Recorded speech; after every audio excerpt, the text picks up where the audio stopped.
Vamos à palavra do Senhor, livro de Atos, capítulo 1. Por favor, nos colocarmos de pé. Nós fazemos essa leitura. A Santa Palavra de Deus. Atos dos Apóstolos, capítulo 1. Vamos ler aqui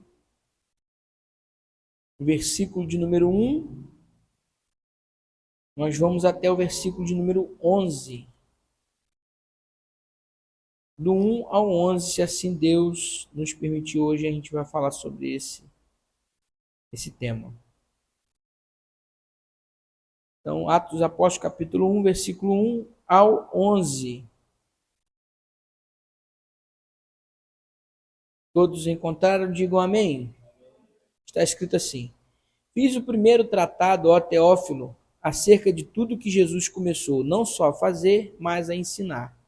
Até o dia em que foi recebido em cima, depois de ter dado mandamentos pelo Espírito Santo aos apóstolos que escolhera, aos quais também, depois de ter padecido, se apresentou vivo, com muitas e infalíveis provas, sendo visto por eles por espaço de 40 dias, falando do que respeita ao reino de Deus.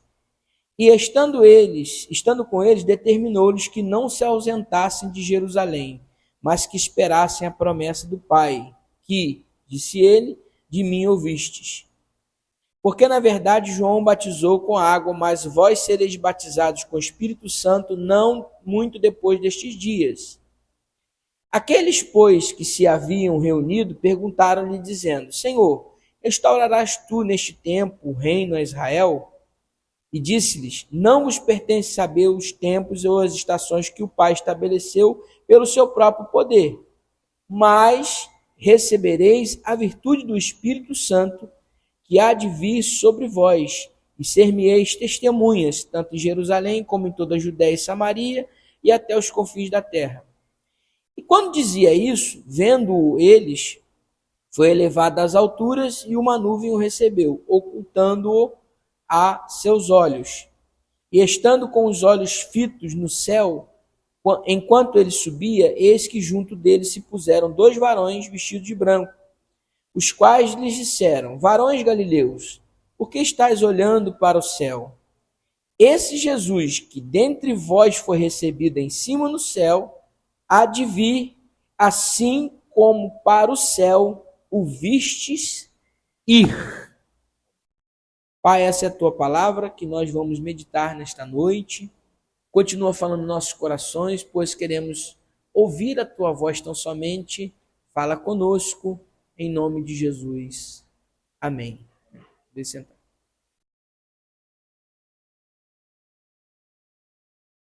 Irmãos, o livro de Atos dos Apóstolos, ele é um livro que foi escrito por Lucas, né? Lucas escreveu o livro de Atos e ele tem 2 propósitos quando ele escreve esse livro. O primeiro propósito é mostrar que o evangelho avançou, muito embora tenha havido muita perseguição, a igreja, o evangelho cresceu. A igreja estava sendo perseguida, mas o evangelho estava crescendo. E segundo, ele quer revelar a missão do Espírito Santo no papel da igreja. Como que a igreja lida, como que a igreja exerce a sua missão e como que o Espírito Santo trabalha no meio da igreja para que essa missão seja cumprida. Então, o livro de Atos ele é uma continuação do livro do Evangelho segundo escreveu Lucas.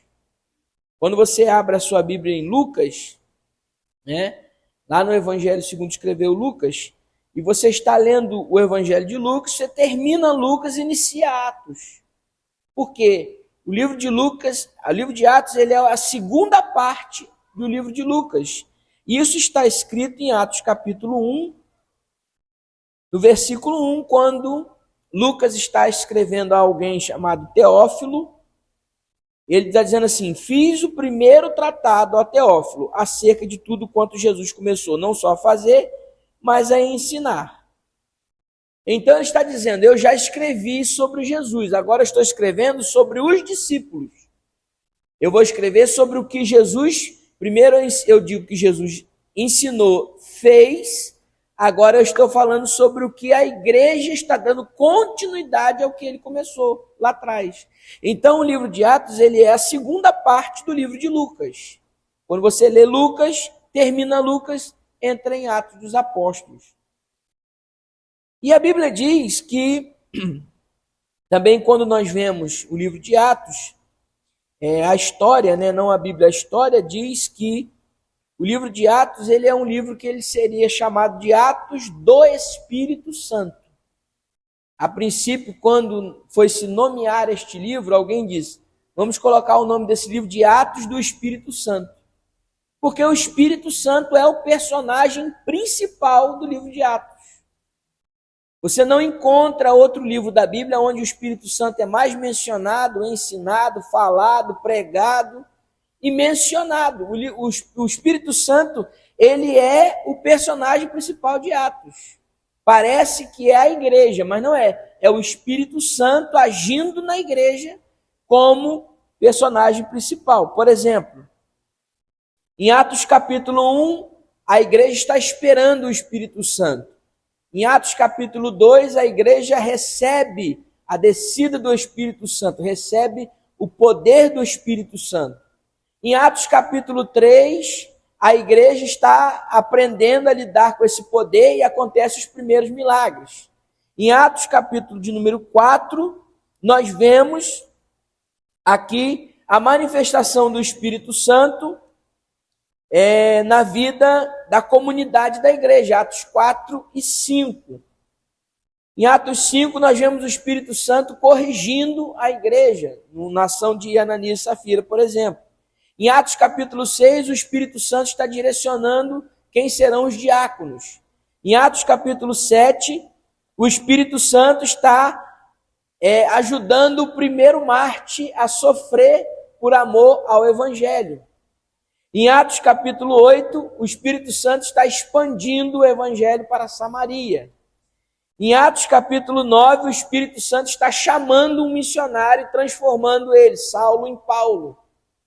Em Atos capítulo 10, o Espírito Santo está sendo derramado na casa de Cornélio.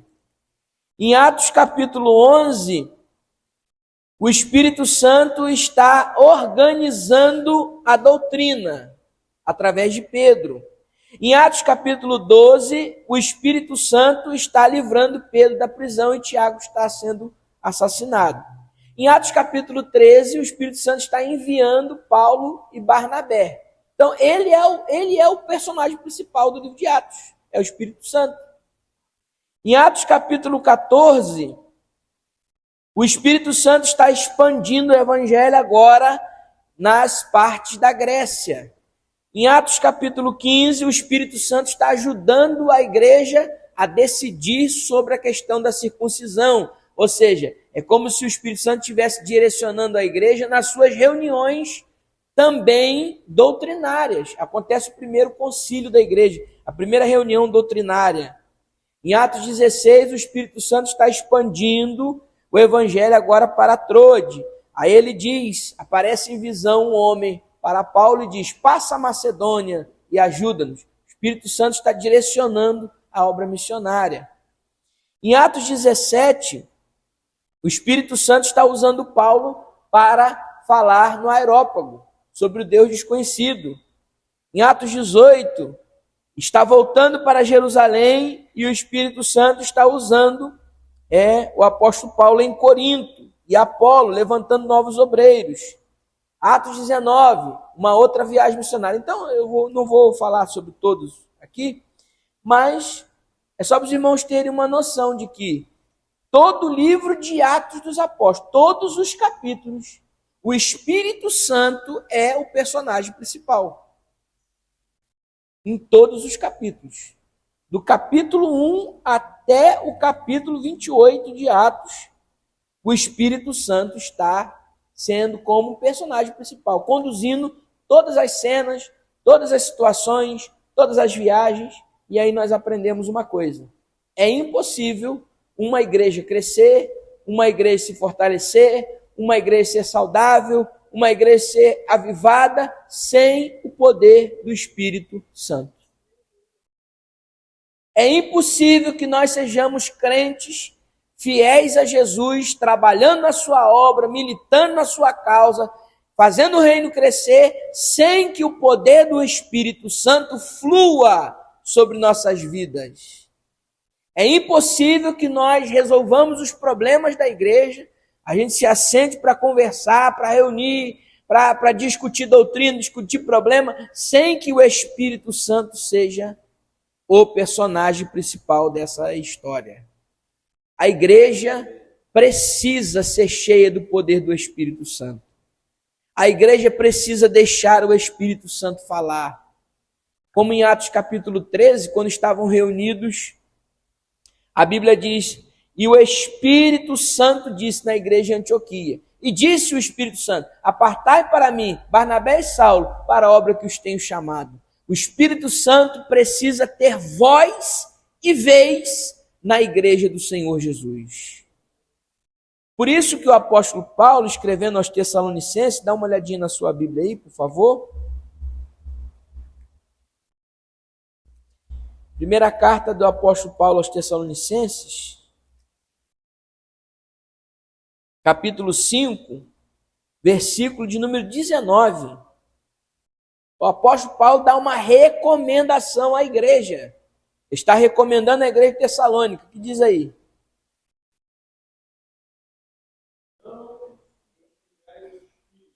Não extingais o Espírito. O que ele está dizendo? A palavra extinguir aqui, ela é a mesma palavra para extintor de incêndio. Quando você tem um extintor de incêndio, como nós temos ali, temos na cantina, o extintor de incêndio serve para apagar o incêndio.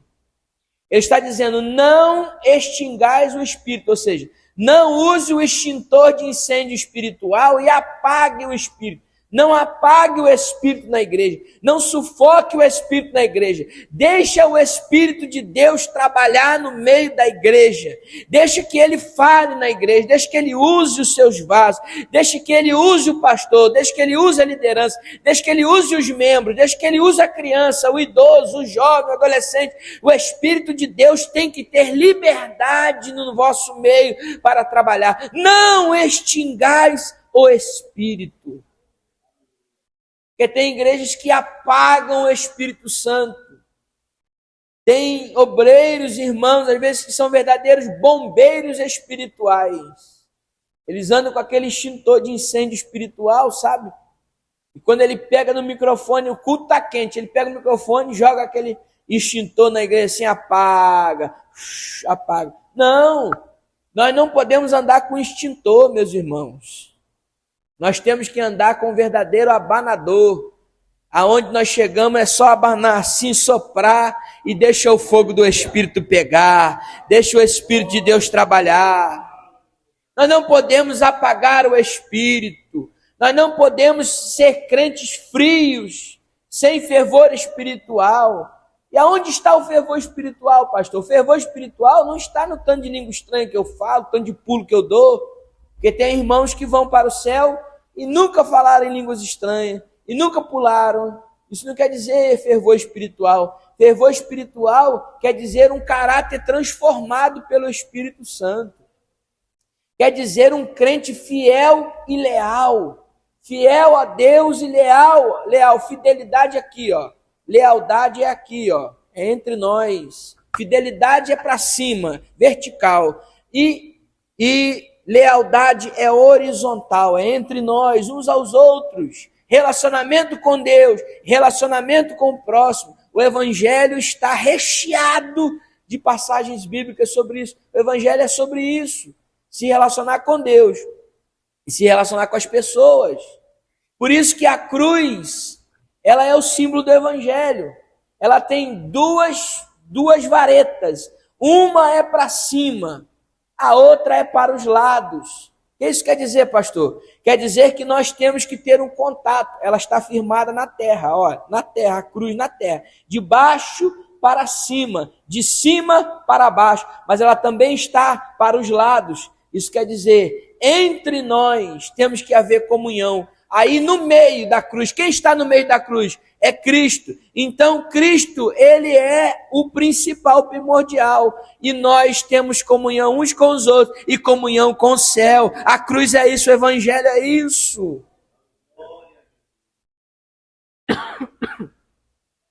E para que isso aconteça,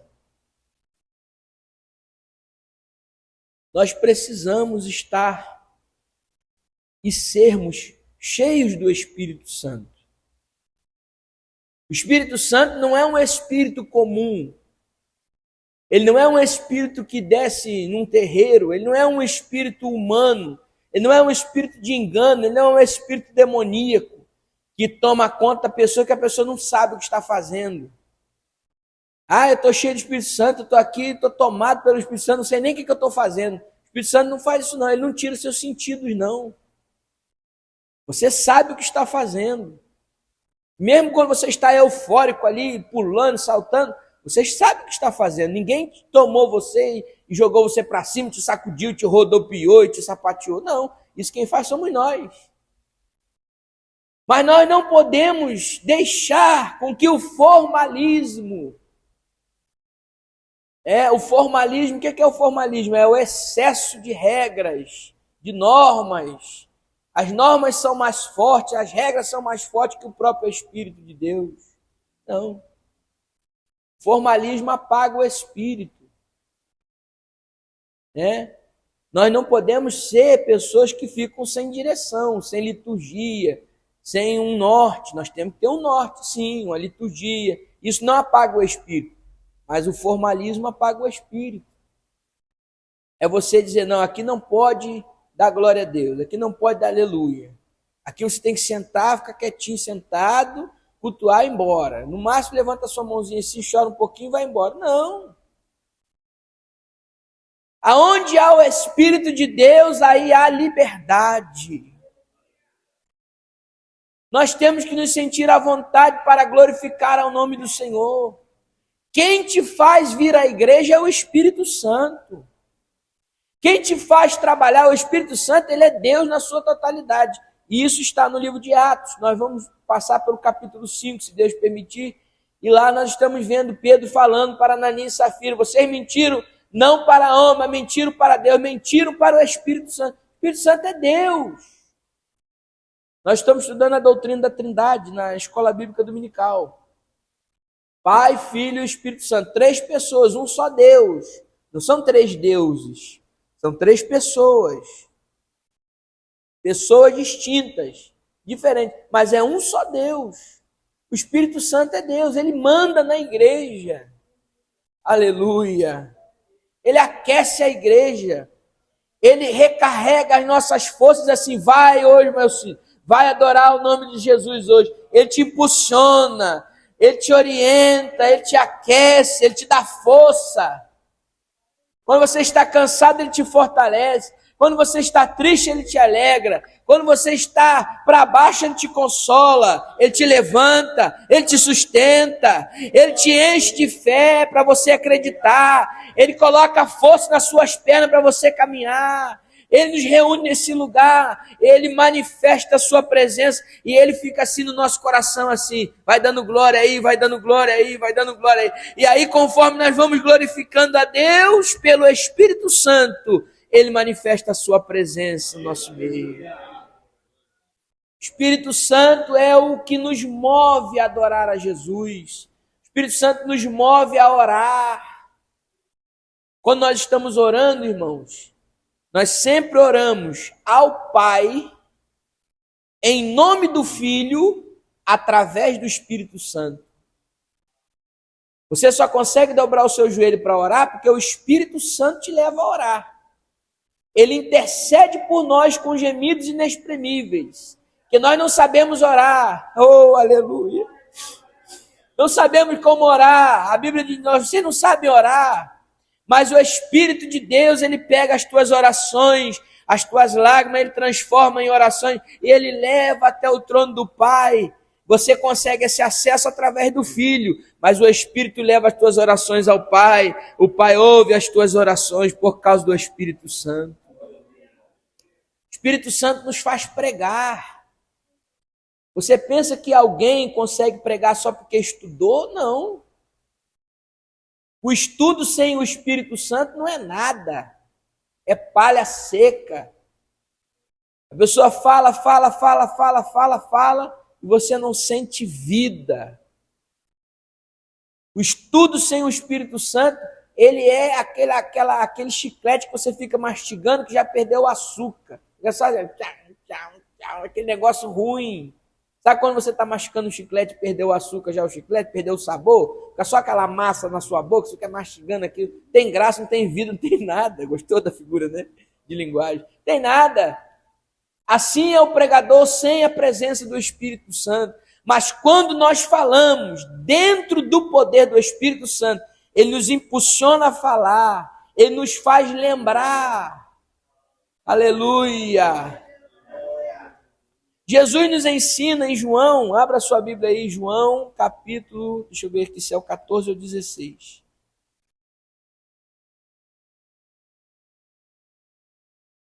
João, capítulo 14. Olha que coisa linda que nós temos aqui em João, capítulo 14. Versículo 26. Mas aquele Consolador, a palavra aqui Consolador, né, é se referindo ao Espírito Santo, o advogado, o Paracletos, no grego. Aquele Consolador, o Espírito Santo, que o Pai enviará em meu nome, vos ensinará todas as coisas e vos fará lembrar de tudo quanto vos tenho dito. Jesus está dizendo, eu estou indo para o Pai, mas vocês não vão ficar sozinhos. É o contexto de Atos dos Apóstolos. Qual é a promessa que a Bíblia diz assim, recebereis a promessa do Pai? Qual é a promessa que nós estamos dizendo? A promessa é o derramamento do Espírito Santo. Ele é a bendita promessa. E que promessa é essa? De nós não estarmos sozinhos. O livro de Atos dos Apóstolos ele se inicia desta maneira. O Espírito Santo vos fará lembrar, ele vos ensinará. Nós lemos a Bíblia, irmãos, e nós entendemos, não porque a gente fez um curso de teologia, de oratória, de hermenêutica, tudo isso é bom e nos ajuda, são ferramentas. Mas sem essas ferramentas, nós conseguimos entender a Bíblia. Você não precisa fazer um curso para você entender a Bíblia. O curso vai te ajudar a ensinar, a pregar, mas você como crente, você consegue ler a Bíblia porque o Espírito Santo te ensina. Ele vos ensinará toda a verdade e vos fará lembrar o que eu já tenho ensinado. Quando você está lá no seu dia a dia, andando lá no seu trabalho, na sua casa, na sua escola, você tem um problema com alguém, você tem uma questão para resolver, você está ali atarefado, atribulado, sem saída, sem saber o que fazer, o Espírito Santo faz você lembrar de versículos da Bíblia, de coisas que você já leu, mas você precisa ler a Bíblia. Para ele te lembrar, você precisa saber. Mas ele te faz lembrar daquilo que você ouviu na igreja, porque tem pessoas que não sabem ler, né? Não tem essa escolaridade, mas você está aqui ouvindo a palavra vai entrando em você e o Espírito Santo te faz lembrar de tudo que você ouviu, porque ele está conosco 24 horas por dia. Na hora que você está triste, ele está com você, na hora que você está feliz, ele está com você. Ele te faz lembrar, ele acende a chama da promessa do arrebatamento da igreja no nosso coração. Se eu for falar aqui só sobre o Espírito Santo, já dá um estudo bíblico muito profundo. Aleluia! E quando a gente fala desse tema do Espírito Santo, já começa a esquentar o nosso coração, já começa a aquecer. É como se ele estivesse dizendo assim, é isso mesmo, vai falando sobre mim mesmo que eu vou me manifestando. Aleluia! Então Lucas escreve o segundo tratado agora para falar acerca daquilo que os discípulos estavam aprendendo e agora vivendo sobre Jesus. E ele diz que Jesus foi visto, versículo de número 3, capítulo 1 de Atos. Jesus se apresentou vivo com muitas e infalíveis provas, sendo visto por eles por espaço de 40 dias, falando do que respeita ao reino de Deus. Você sabia que depois que Jesus ressuscitou, naquele domingo de Páscoa, onde ele ressuscitou, depois que ele ressuscitou, ele ficou 40 dias ainda, ressurreto, com os seus discípulos? Interessante. As pessoas quase não pregam, não falam sobre isso, porque nós não temos o registro sobre o que Jesus falou nesse período. Ninguém registrou. Então, nós não sabemos. Mas o livro de Atos, Lucas diz que o assunto que Jesus tratou com os seus discípulos nesses 40 dias foi falando do que respeita ao reino de Deus. Pronto. Jesus ensinou acerca do reino de Deus 40 dias. Então ele foi visto por muitas pessoas. Chegamos ao conhecimento de que ele foi visto por cerca de 500 pessoas. Quando nós vemos aqui, deixa eu ver aqui,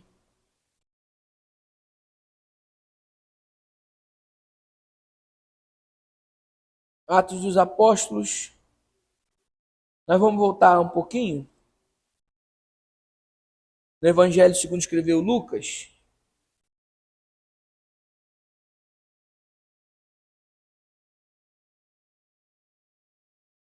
O finalzinho do Evangelho segundo escreveu Lucas.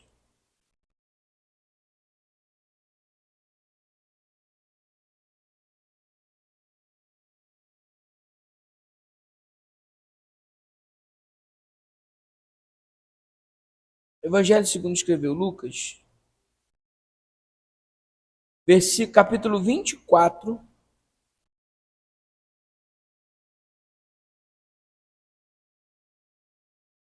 versículo de número 44 ao 46. Por favor, algum irmão ou irmã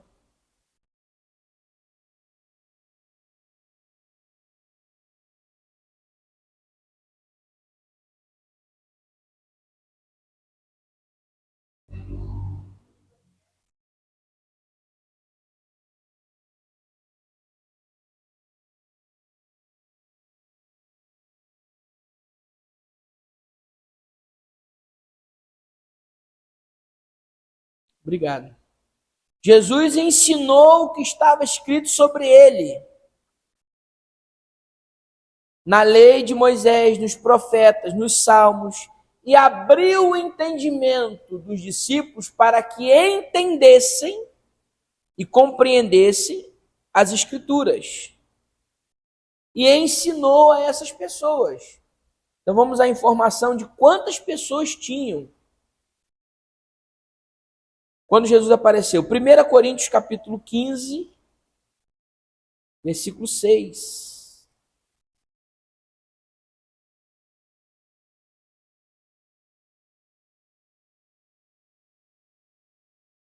1 Coríntios 15, verso 6, nos dá a informação da quantidade de pessoas que viu Jesus ressuscitado. Ou ressurreto, melhor dizendo. Lê, por favor. Pois foi visto uma vez por mais de 500 irmãos. Vai viver ainda a maior parte. Alguns já dormem também. Quando Paulo escreve a carta aos Coríntios, primeira carta aos Coríntios, ele está dizendo, dos quais foi visto por uma vez por mais de 500 irmãos. Inclusive ele dá detalhes, alguns já morreram, outros estão vivos ainda.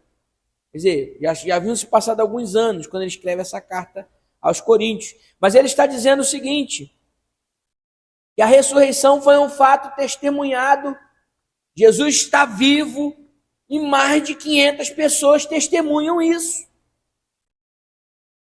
Não foi somente algo que os discípulos viram, os 12 viram, os 11, melhor dizendo, que Judas não estava mais. Não foi só os 11 discípulos que viram, Não foi só Maria Madalena que viu, os dois no caminho de Emaús que viram. Mais de 500, cerca de 500 pessoas. Ele apareceu uma vez, ele apareceu a 500 pessoas de uma vez só. Então a novidade, o evangelho, a palavra evangelho significa boa notícia. Qual é a boa notícia? Qual é o evangelho? Jesus está vivo.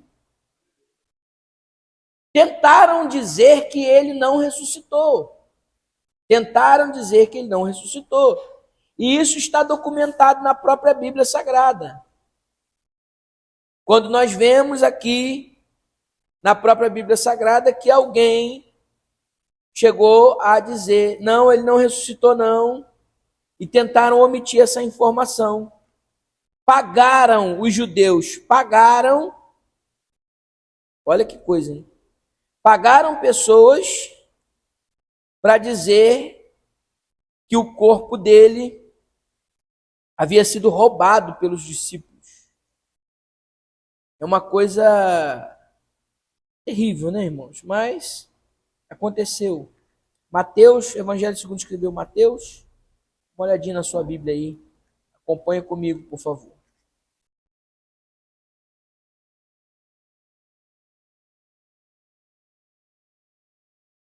Evangelho segundo escreveu Mateus,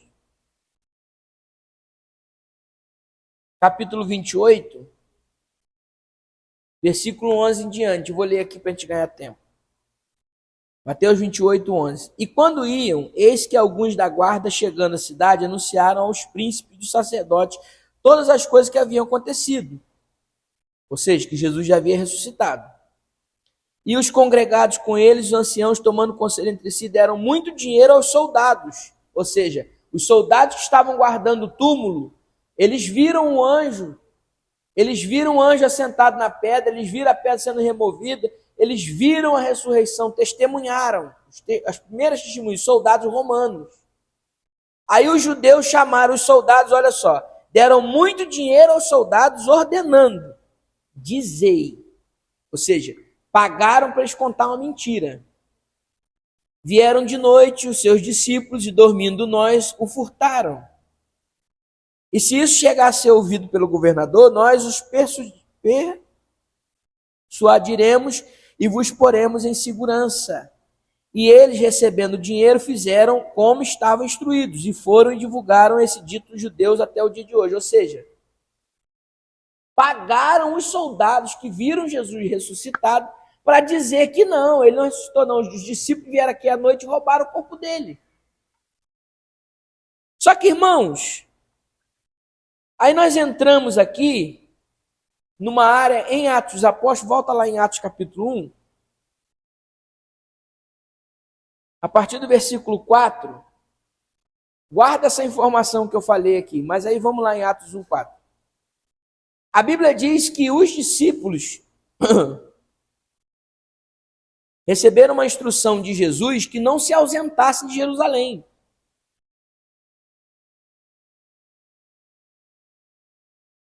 Estando com eles, determinou-lhes que não se ausentassem de Jerusalém, mas que esperassem a promessa do Pai. Qual é a promessa do Pai? O derramamento do Espírito Santo. O batismo no Espírito Santo. Porque, na verdade, João batizou com água, mas vós sereis batizados com o Espírito Santo não muito depois destes dias. Jesus aqui já estava dando as instruções finais. Ele ficou 40 dias com os discípulos. Aí no final dos 40 dias, ele estava dando essa instrução. Por que Jesus estava mandando ficar em Jerusalém? Porque 50 dias depois da Páscoa, se comemora a festa do Pentecostes.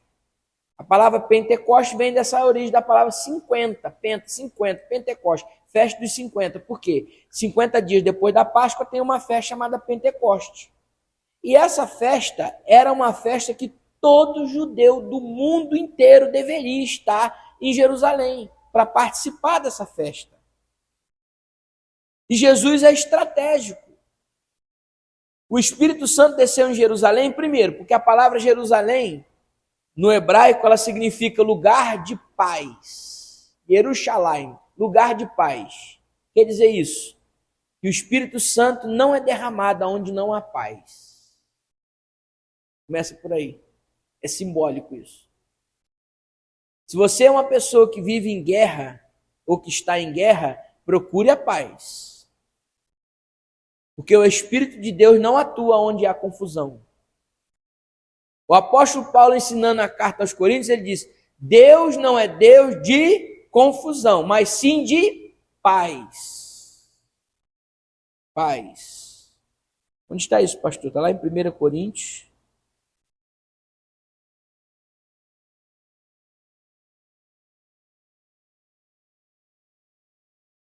Capítulo 14, versículo 33.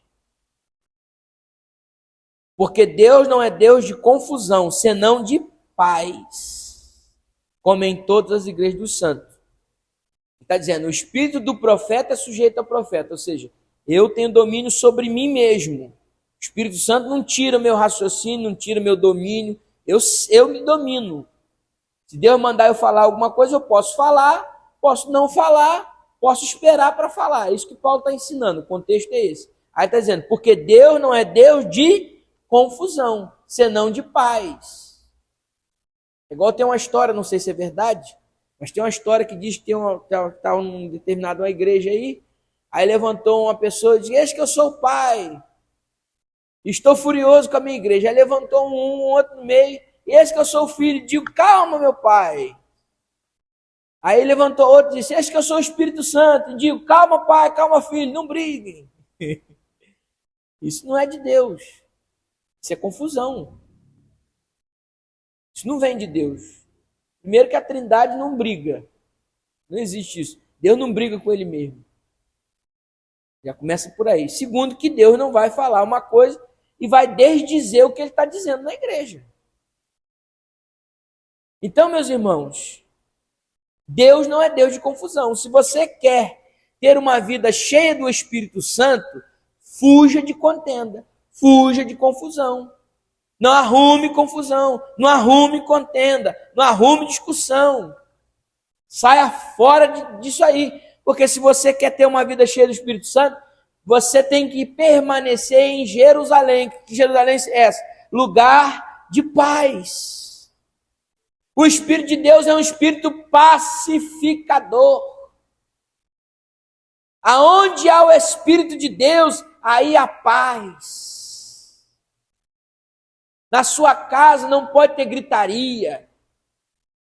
Na sua casa não pode ter briga o tempo todo. Claro que a gente se desentende, isso faz parte. Nas famílias, às vezes a gente se desentende com alguém se desentende conosco, mas rapidamente nós temos que procurar a pessoa e consertar para que haja uma paz. Por quê? Porque senão o Espírito de Deus não se manifesta. A nossa casa tem que ser um lugar de paz, de harmonia. Nosso trabalho, a igreja, para que o Espírito de Deus se manifeste, porque aonde há confusão, onde há contenda, onde há dissensão, o Espírito de Deus se afasta, mas ele está presente aonde há Jerusalém, aonde há paz. Nesta noite, leva para a tua casa a paz de Deus que excede todo entendimento. Em nome de Jesus eu ministro na tua vida, a confusão saia da sua casa, a discussão saia da sua casa, a contenda saia da sua casa, que haja paz, que haja harmonia, que haja a presença do Espírito de Deus na sua casa. Aonde há paz, o Espírito de Deus habita. Ficar em Jerusalém, até que do alto seja revestido de poder. E os discípulos estavam preocupados com o reino terreno de Jesus. Ele pergunta, quando que o Senhor vai restaurar o reino de Israel? Estão preocupados com política. Aí Jesus vai e responde para ele, não pertence a vocês saber esse tempo. Vocês não têm que estar preocupados com as coisas terrenas. Jesus estava desligando o modo judeu dos discípulos, eu digo isso, por quê? Eles estavam preocupados com a restauração do reino, em expulsar os romanos da terra de Israel. Jesus disse, eu não vi, o meu reino não é desse mundo. O meu governo está acima do governo dos romanos. Quando Daniel tem o sonho da estátua, É porque a Bíblia ela é tão rica, tem tanta referência, tanta coisa que se cruza uma com a outra, que a gente acaba, né, se for falar aqui, eu vou ficar falando aqui 3 horas, mas eu vou tentar sintetizar aqui. Daniel tem um sonho, o rei Nabucodonosor tem um sonho, abre sua Bíblia lá no livro do profeta Daniel. O rei Nabucodonosor, ele tem um sonho. Ele tem um sonho.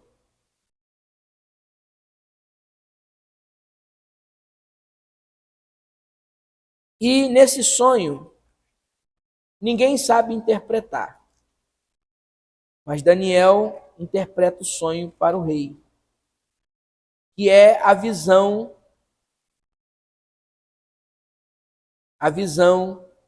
da estátua, o sonho da estátua. O rei tem um sonho com uma estátua.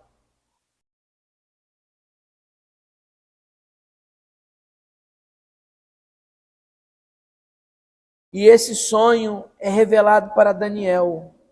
Vamos lá, capítulo 2. O sonho da estátua do profeta Daniel, ou melhor dizendo, do rei Nabucodonosor, está descrevendo aqui os reinos do mundo. E no final do sonho, uma pedra é cortada sem mão humana, ou seja, uma coisa divina, sem mão humana. Ela é cortada e ela esmigalha o pé da estátua. E nisso a estátua é feita em pó. E aquela pedra, ela vai crescendo, se torna uma montanha e enche todo mundo. O que é isso? É o reino de Deus. E Jesus está falando lá em Atos capítulo 1. Vocês estão preocupados com o reino de Israel? O meu reino já chegou, o reino de Deus já chegou entre vocês. Ele é essa pedra que foi cortada sem mão humana, que caiu sobre os governos do mundo. A Babilônia passou, a Síria passou, a Grécia passou, Roma passou. Todos os reinos do mundo estão passando, mas o reino de Deus está em evidência desde Jesus Cristo. Ele é essa montanha que cresce, que toma todo mundo. Jesus está dizendo, o meu projeto para vocês é maior do que o projeto humano. Não vos pertence saber. Versículo 8. Mas recebereis a virtude do Espírito Santo que há de vir sobre vós. Vocês vão receber uma virtude.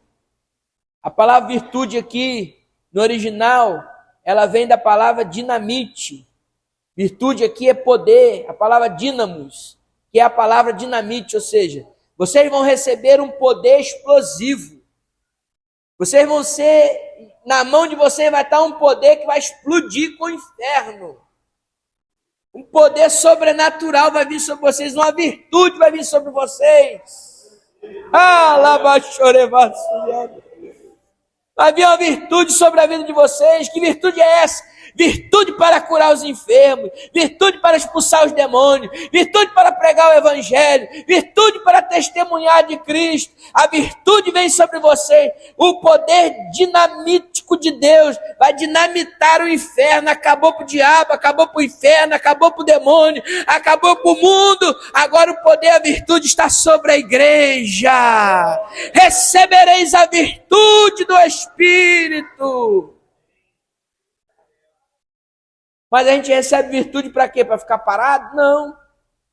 A Bíblia diz, recebereis a virtude do Espírito, que há de vir sobre vós, e sereis minhas testemunhas. A palavra testemunha aqui, no original não é testemunha de alguém que está testemunhando alguma coisa, não. A palavra aqui é Marte. Vocês vão morrer pelo Evangelho. Aí eu volto no assunto que eu falei sobre o corpo de Jesus. Os judeus estavam mentindo dizendo que Jesus não tinha ressuscitado. Eu vou fazer uma pergunta para os irmãos aqui. Alguém aqui está disposto a morrer por uma mentira? Você está disposto a morrer por uma mentira? Alguém, será que você morreria se alguém chegasse para você e dissesse assim, nega que Jesus ressuscitou, nega que Jesus está vivo? Você toparia, você aceitaria, você concordaria em morrer sabendo que isso é uma mentira? Ninguém morre por uma mentira. Mas se você sabe que Jesus está vivo, que essa é verdade, você viu, você vai morrer, mas não vai negar essa verdade. Porque ninguém morre pela mentira, mas morre pela verdade. A Bíblia está dizendo, Jesus está dizendo, meu chamado para vocês é um chamado para que vocês morram pelo Evangelho. Chamado do Evangelho não é um chamado para você viver uma vida boa, não, uma vida fácil, não. Chamado do Evangelho é esse aqui: recebereis a virtude do Espírito e descerá sobre vós. E vocês vão ser meus mártires, vocês vão morrer pela causa do Evangelho. Irmão. Você recebe poder para testemunhar, para proclamar, mas para ir até o final, e se necessário, até morrer pelo Evangelho. Esse é o chamado do Evangelho. Até os confins da terra. Jerusalém, Judéia, Samaria, até os confins da terra. Não tem limite para o reino de Deus. Jesus é assunto aos céus. Enquanto ele diz essas palavras, ele começa a subir. Uma nuvem oculta e aparecem 2 anjos. E dizem para os discípulos: vocês estão olhando para cima porque Jesus foi subindo e eles ficaram olhando. O que será que aconteceu? Subiu. Aí os anjos vêm e aparecem e dizem assim: varões galileus, vocês estão olhando para cima por quê? Chegou a hora de vocês executarem aquilo que vocês aprenderam. Chegou a hora de você botar para frente aquilo que vai funcionar. E o que é que temos que fazer? Esse mesmo Jesus que vocês viram subir, da mesma maneira que ele subiu, ele vai descer. Ele vai voltar. E aqui está a promessa da volta de Jesus. E não foi anunciada por profeta, mas por anjo, porque está acima de julgamento humano. É como se fosse o próprio Deus dizendo: meu filho subiu, já foi recebido lá em cima no céu, já acabou. Você vê, o céu não tem tempo, né? Não é como nós. O discípulo estava olhando, Jesus subiu, nisso que ele subiu, já foi recebido lá em cima, já está resolvendo, e aqui embaixo está só passando alguns minutos. Aí os anjos aparecem e dizem assim: esse que vocês viram subir, ele vai descer, ele vai voltar. Ele vai voltar. Ele vai voltar. E aqui se acende a esperança da igreja. Assim como vocês viram ele subir, ele vai voltar sobre as nuvens. Aleluia. Para buscar a sua igreja. Que Deus em Cristo abençoe a sua vida com esta palavra em nome de Jesus.